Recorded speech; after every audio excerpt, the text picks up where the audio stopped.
Hoje nós vamos atender a diversos pedidos, telefonemas e cartas que eu recebi depois que nós falamos e tivemos aquele programa sobre a psicografia. E para nós aumentarmos, ampliarmos todo esse conhecimento, o tema que nós escolhemos é também ligado à psicografia, mas um tema novo, lógico, pois o intuito desse programa é sempre trazer um conhecimento novo. E o assunto então que nós vamos tratar hoje neste nosso programa é pintura mediúnica. Este assunto, pintura mediúnica, representa dentro do conhecimento espírita, do espiritismo, um dos assuntos mais interessantes, pois ele desperta uma enorme curiosidade em todas as pessoas que acompanham este fenômeno. E também é, ao mesmo tempo, um dos assuntos mais intrigantes, provocando muitos e muitos questionamentos, estudos sobre o que realmente está atrás da pintura mediúnica ou sobre a realidade do que provoca esse fenômeno. Fenômeno que indiscutivelmente existe,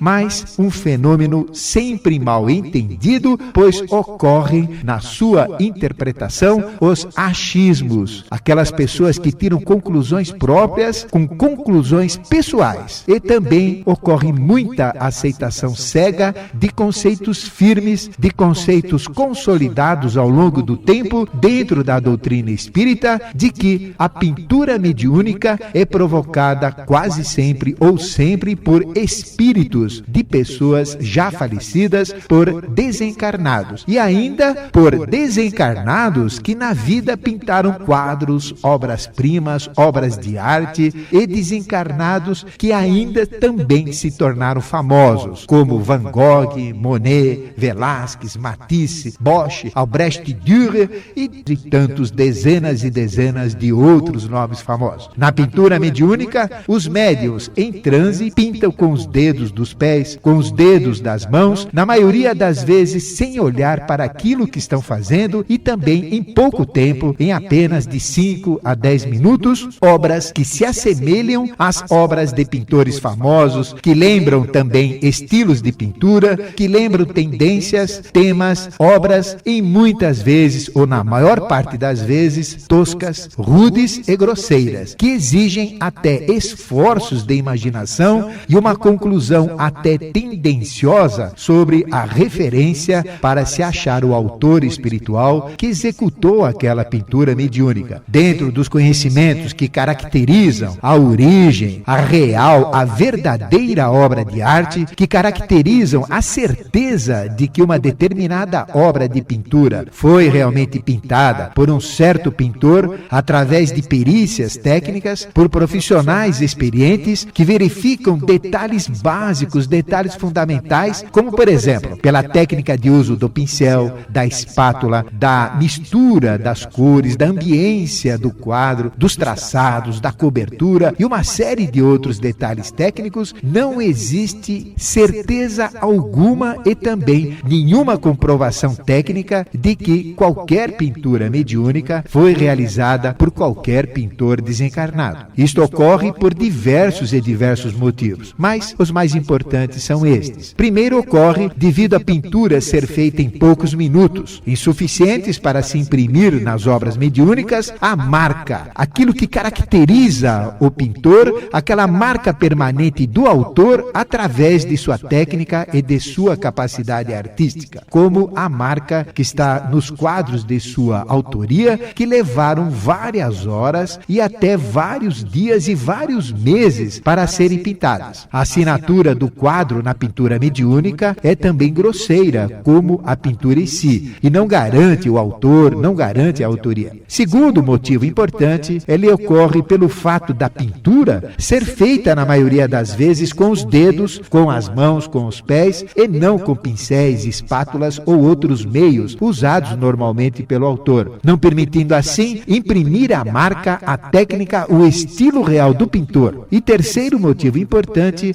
ocorre pelo estado emocional, pelo estado anímico do médium, que raramente, muito raramente, se assemelha ao estado emocional típico que caracteriza a maioria dos pintores e que está impresso também em suas obras, permitindo transmitir pelos quadros todas as sensações do pintor, a sua tristeza, todo o seu íntimo bucólico, o seu medo, a sua revolta, a sua ansiedade, a sua mágoa, a sua angústia, a sua alegria e até mesmo estados de loucura e estados de devaneio. Uma pintura, ela tem valor quando ela retrata a própria alma do artista, e isto não é observado normalmente nas pinturas mediúnicas. Tudo isso que eu estou dizendo, tudo isso que eu estou falando, não invalida em absoluto o fenômeno da pintura mediúnica. Ele existe e não visa também criticar ou diminuir o valor do espiritismo, desta doutrina que tem as mesmas bases que eu sigo, as mesmas bases da teosofia, a mesma base de todas as linhas ocultistas, gnósticas, rosacruzes, antroposóficas, maçônicas, alquimistas e herméticas, espiritualistas e também de todas as religiões orientais e de todas as tradições antigas, inclusive da tradição iniciática das idades. A doutrina espírita, como todas as tradições, ela se baseia nas três leis universais: na lei da evolução, na lei dos ciclos ou da reencarnação e na lei de causa e efeito ou do destino ou do karma. O objetivo nosso é colocar estes aspectos, falando tudo isso, é para despertar o seu interesse, para você buscar o que realmente provoca e entender também qual é o mecanismo da pintura mediúnica. O fenômeno é lógico que existe, mas ele deve ser analisado com uma mente crítica e usando todas as possibilidades, todos os motivos que podem provocar a pintura mediúnica. E quando nós falamos de pintura mediúnica, nós estamos também falando de outros fenômenos similares, como a psicografia, aquela escrita mediúnica. Nós estamos falando de partituras mediúnicas de música, de escultura mediúnica, da dança mediúnica, da declamação de poesias mediúnica e também de textos, da escultura mediúnica, da xenoglossia, que quer dizer falar outras línguas. Estamos falando também das operações espíritas e de muitos e muitos outros fenômenos anímicos ou fenômenos espíritas. Existem mecanismos ocultos que permitem realizar o mesmo fenômeno. Por exemplo, a pintura mediúnica, ela pode ser feita por diversos mecanismos e também por diversos processos. E o nosso intuito aqui, neste nosso programa, é trazer a você o conhecimento de todos esses mecanismos, para você conhecê-los, para você entendê-los e usá-los para definir corretamente a origem, o que realmente está provocando a pintura mediúnica, o que está causando os fenômenos anímicos ou espíritas. E os mecanismos que nós podemos passar a vocês são os seguintes. Primeiro, nós poderemos ter a pintura mediúnica por capacidades e dons do próprio médium. Em nosso inconsciente, nós possuímos dons, nós temos capacidades que nós desconhecemos e que dormitam em nosso ser, que estão em latência dentro de nós, mas que o nosso estado de vigília não permite com que isso se exteriorize, devido à nossa própria alma. O nosso psicomental estar sempre embaralhado, confuso pelo nosso pensar, sentir e querer. A gente pensa que está sentindo, mas está querendo. Pensa que está querendo, mas a gente está sentindo. A gente sente que está pensando, mas está mesmo querendo. A gente está querendo, mas está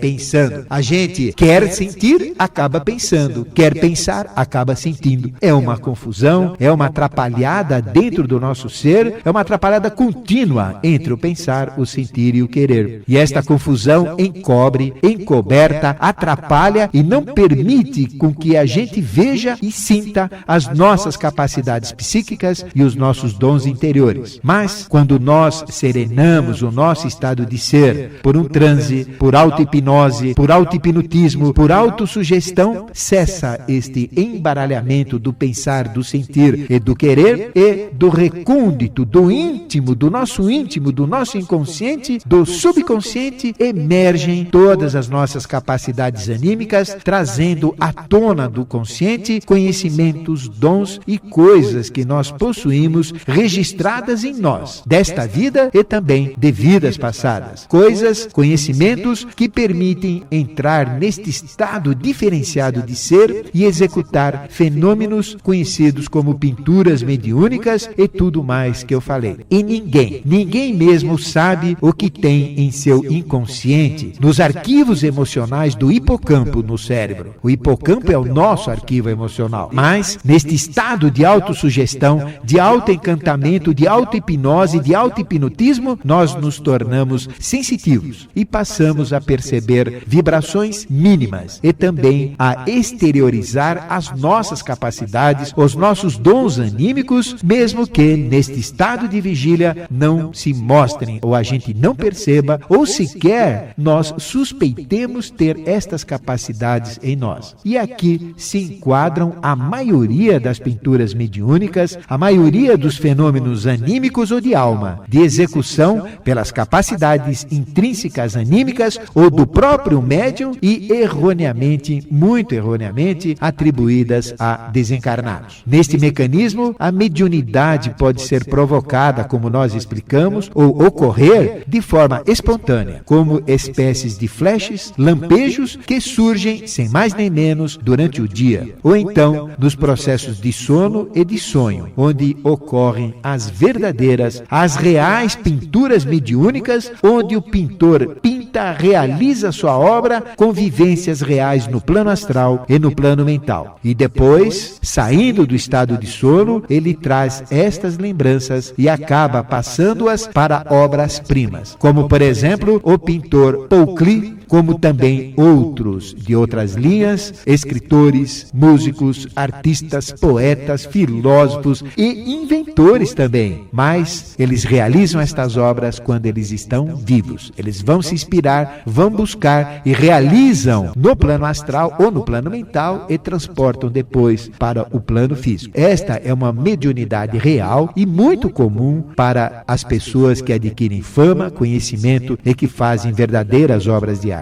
Um segundo mecanismo que existe atrás, ou que explica as pinturas mediúnicas, é o mecanismo provocado por influências externas, por outros seres vivos fora do médium, onde o médium passa a ser apenas um condutor do fenômeno e este fenômeno é provocado por outros agentes exteriores. Por exemplo, por quem provoca a hipnose, por aquele que está sendo o hipnotizador, pelo sugestionamento de outras pessoas, por influências de ambientes ou de ambiências provocadas por rituais, por práticas que criam um clima onde estas influências possam ser conduzidas através do médium. São influências externas que se plasmam no fenômeno através do médium. E neste caso, as capacidades e os dons não são do médium, mas são daquele que está usando o médium como elemento condutor, como elemento para fazer acontecer o fenômeno. E o mecanismo, ele é similar ao anterior. Só que a capacidade anímica e o dom é de quem está conduzindo o processo ou daquele que tem a capacidade, canalizado de qualquer pessoa também presente no ambiente, que está participando do fenômeno, fluindo tudo isso através do médium.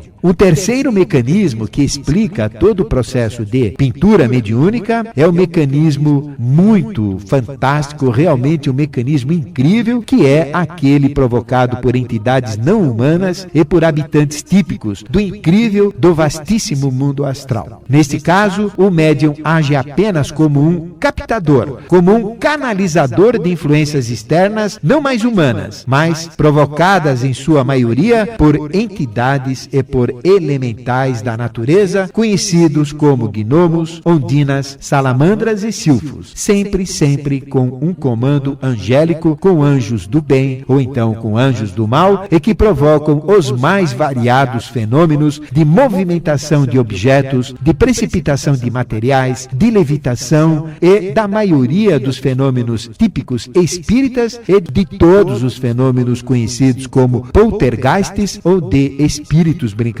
Nesta classificação estão todos aqueles fenômenos atribuídos em sua maioria a desencarnados, mas que não são de desencarnados. Eles são provocados por silfos, que entram na memória inconsciente inconsciente do médium e de pessoas presentes no ambiente retiram conhecimentos íntimos, conhecimentos esquecidos, conhecimentos do inconsciente, como no caso de uma pessoa que está se consultando, e colocam este conhecimento tirado do inconsciente de quem está se consultando no consciente do médium, fazendo-se passar por desencarnados. E é isto que um clarividente verdadeiro, que um clarividente treinado, ele vê acontecer na maioria das sessões espíritas, na maioria das práticas onde ocorre a manifestação de desencarnados, que na realidade não são desencarnados, mas são habitantes do astral, espíritos brincalhões ou elementais, como sílfos, que provocam estes efeitos. Nesse caso que eu expliquei, os sílfos podem realizar as mais belas pinturas mediúnicas e também qualquer obra de psicografia, qualquer obra, qualquer fenômeno mediúnico, principalmente aqueles fenômenos classificados como inexplicáveis. Quando estas mesmas forças ficam desgarradas de um comando angélico, provocados por práticas mal conduzidas de candomblé, de umbanda, de espiritismo e de magia, de goécia e de outras práticas, ou então conduzidas indevidamente e sem competência de um pai de santo inexperiente, de babalorixá inexperiente ou de um mago curioso, os anjos então o que fazem? Soltam, largam estas forças e, como elementais soltos, eles permanecem ligados ao ambiente ou então, na maioria das vezes, a uma pessoa e provocam, na presença daquela pessoa, fenômenos conhecidos como poltergeists, fenômenos típicos de cada elemento, fenômenos alquímicos, como, por exemplo,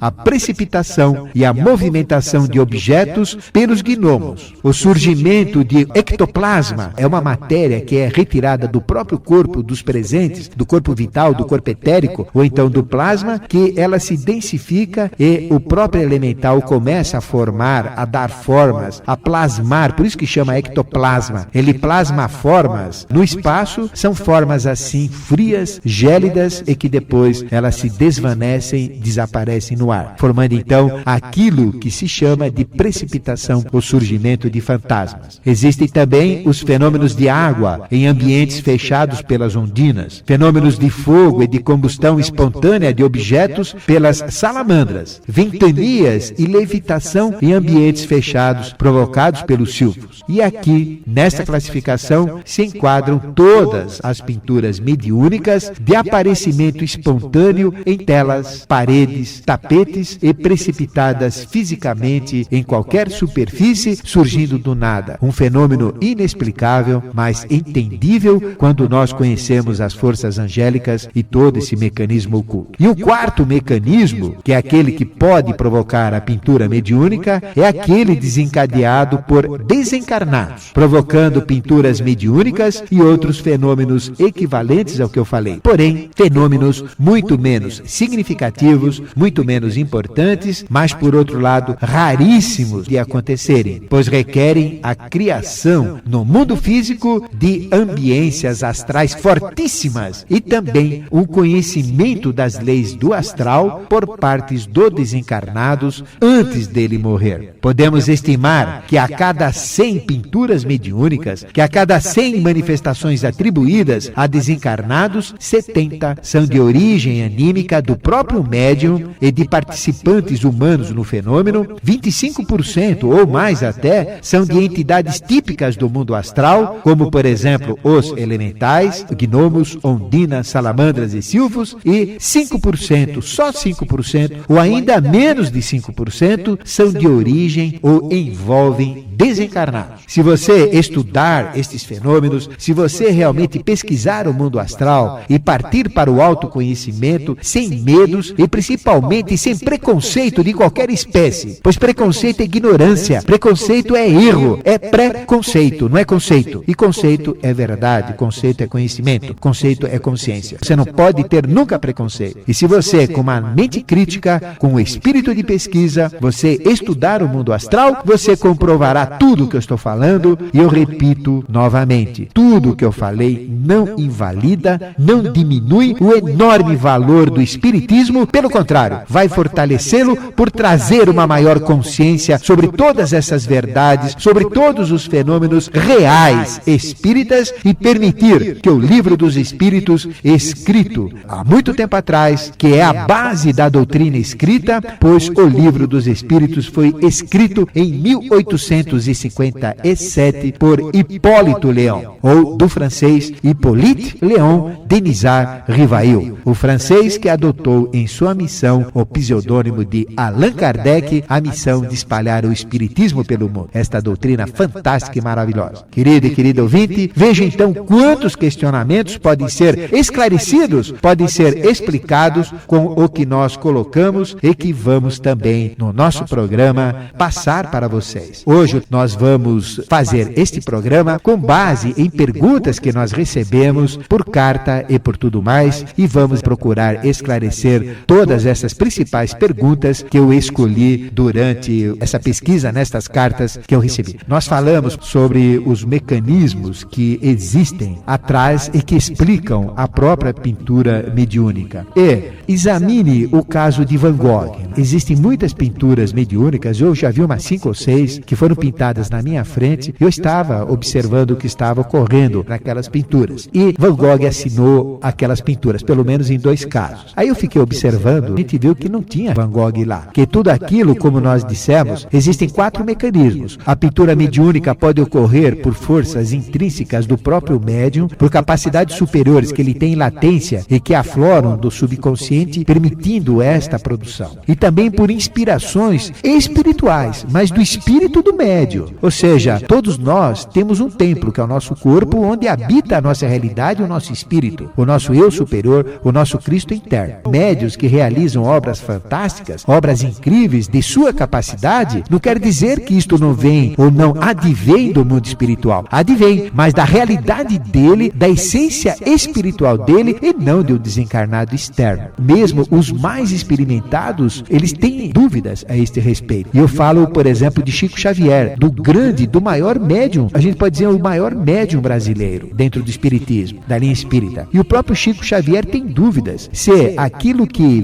cai na consciência dele, através da psicografia, se aquilo é provocado por desencarnados ou por coisas relacionadas à sua realidade. Como, por exemplo, na profecia de Humberto de Campos, que diz que Jesus vai voltar e vai surgir no Brasil central, numa cidade que tem o nome de um santo, e no ano de 2000. Isto foi dito por Humberto de Campos a Chico Xavier. Agora, quem é esse Humberto de Campos? Será que ele é um desencarnado que se manifesta para Chico Xavier? Com grande possibilidade, não é. Ele pode ser uma realidade, um meio anímico do próprio espírito, da essência crística de Chico Xavier, que usa este meio para trazer o conhecimento e plasmá-lo através da psicografia. Como também pode ser uma sucedânea de vidas passadas que Chico Xavier já teve, e dos seus registros, do íntimo do seu ser, do recôndito dos seus registros anímicos, ele põe isto para fora como sendo de uma entidade exterior, mas não deixa de ser a própria entidade dele mesmo. Então tudo isso é muito sutil e leva a muitos erros. Voltando ao caso de Van Gogh, olhando uma manifestação de Van Gogh, a gente via que não podia ser de Van Gogh. Van Gogh era irrequieto, não parava quieto. Ele tem uma alma conturbada, uma alma translocada, era totalmente pirado da cabeça. Um sujeito louco, um sujeito assim, esquisito. Então a manifestação dele chocava as pessoas. As pessoas sentiam a vibração terrível que Van Gogh tinha, como que se ele fosse uma espécie de um ser possuído por alguma entidade até do mal, uma entidade terrível, que resultou até, inclusive, ele fazer tanta besteira na vida e culminar com o corte de sua orelha. Imagina só, para sensibilizar a namorada, ele corta a orelha e manda para namorar. Quem faz isso? Somente um doido. Que alma que tem esta pessoa? E depois, ele provocou o próprio suicídio. Então é a alma de um suicida, é uma alma penada. E como que uma pessoa pode receber Van Gogh com aquela transparência,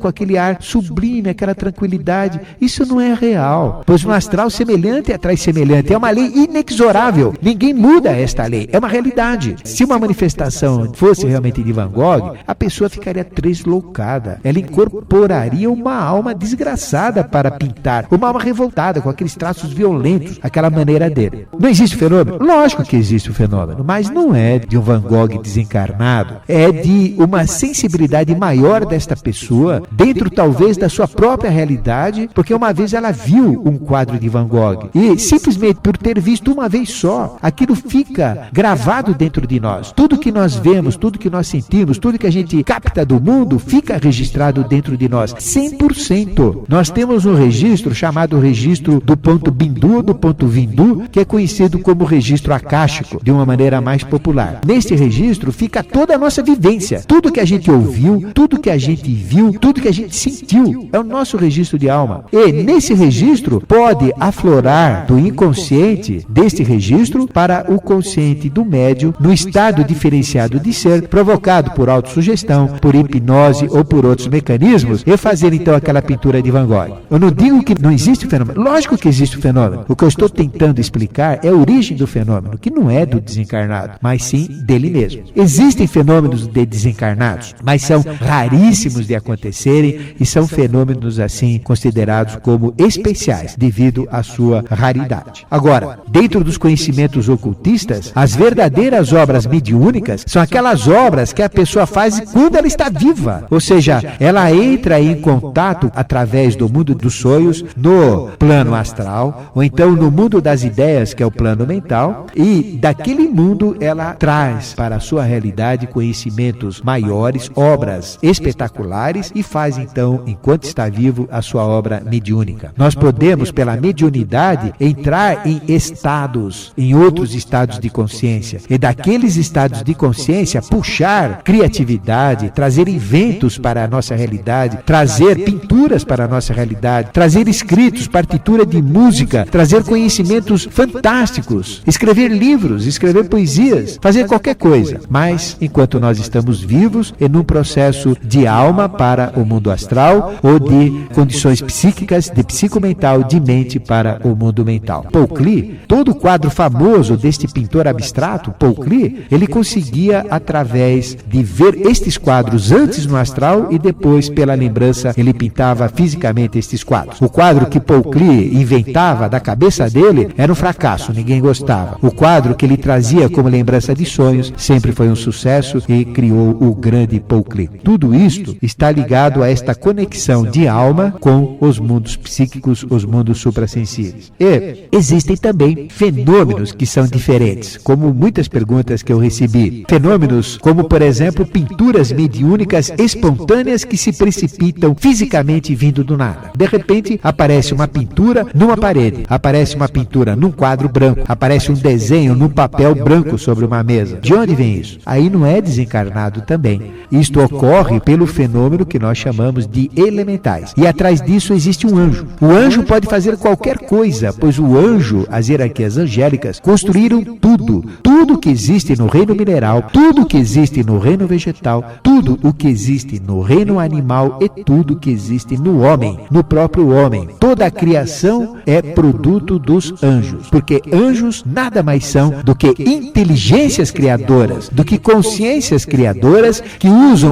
os elementais como forças de criação. E são estes elementais que realmente fazem acontecer. E estes fenômenos, eles são precipitados dessa maneira. Nós não dizemos que Chico Xavier está fantasiando, em absoluto, ele tem uma alta consciência, mas a realidade daquilo que se plasma pela psicografia através dele vem de realidades suprassensíveis, de realidades superiores, que vão muito além, são muito mais importantes, têm muito mais valor do que atribuída a um desencarnado. Como também o nosso amigo aqui da rádio, o Gasparetto, ele tem capacidades superiores. Acho que as capacidades que ele tem são muito mais sensitivas, muito mais diferenciadas do que a gente vê de pintura mediúnica por aí. A gente vê uma pintura mediúnica dele, é diferenciada. Mas eu, particularmente, dentro do conhecimento oculto que eu tenho, tudo isso vem do espiritual. Mas não vem do espiritual através de desencarnado, vem do espiritual através de consciências dentro da realidade dele, dentro da capacidade sensitiva que ele tem. Tudo isso é importante para você entender, porque atribuir para desencarnado é uma coisa muito fácil. Mas existem leis no astral, existem regras que proíbem toda esta manifestação por desencarnados. Eu vou fazer agora uma pergunta para vocês. E o Santo Sudário? O famoso Santo Sudário. Como é que aconteceu aquela pintura? É uma pintura diferente, é uma pintura pintura que já vai há séculos para trás. É lógico que o santo sudário já está provado cientificamente pela análise do carbono 14, ou seja, cada elemento radioativo ele perde metade da vida dentro de um certo período. Chama-se o período de meia-vida do elemento radioativo. E, analisando a meia-vida do carbono 14, que é o número atômico dele é 14, a gente sabe então, consegue determinar com uma precisão de alguns anos, apenas alguns anos, qual seria a idade do santo sudário. E vários exames mostraram que o santo sudário apareceu no máximo há 700, 800 anos atrás. No máximo. Mais que isso não foi. E Cristo foi coberto com aquele manto que se atribui como o santo sudário há 2000 anos atrás. O santo sudário não é o manto que cobriu Jesus quando ele morreu e foi retirado da cruz. Mas existe algo estranho atrás do santo sudário. Por isso que ele é chamado de santo. Agora, o que provocou toda esta pintura? Ou foi um pintor que conhecia técnicas de revelação que ainda nós, na fase atual, não conhecemos, o que é totalmente improvável, como se fosse uma reprodução fotográfica, exatamente a própria impressão fotográfica de algum ser muito semelhante a Cristo impresso sobre o tecido. Mas com grande certeza, com grande possibilidade, tudo isso nada mais é do que um trabalho de magia, um trabalho provocado por pessoas conscientes da sua missão e operado através de elementais e sempre tendo atrás de si o comando angélico. Com certeza, atrás dos mistérios do santo sudário existe o mistério de um anjo, existe uma pintura plasmada por forças inteligentes, por elementais. Como acontece nos fenômenos poltergeist. Todo mundo fala, poltergeist é demônio, é diabo, é satanás. Não tem nada disso. São forças naturais, são forças da natureza e o que determina se a coisa é ruim ou boa é a intenção de uso dessas forças, que são forças inconscientes. Podem ser usadas tanto para o mal como para o bem. E o santo sudário, então, tem a sua explicação oculta através deste processo dos elementais que plasmam as pinturas mediúnicas fantásticas. Mas Ocultismo Sem Mistérios está chegando ao seu final. Tchau, gente, e continue na Rádio Mundial acreditando na vida!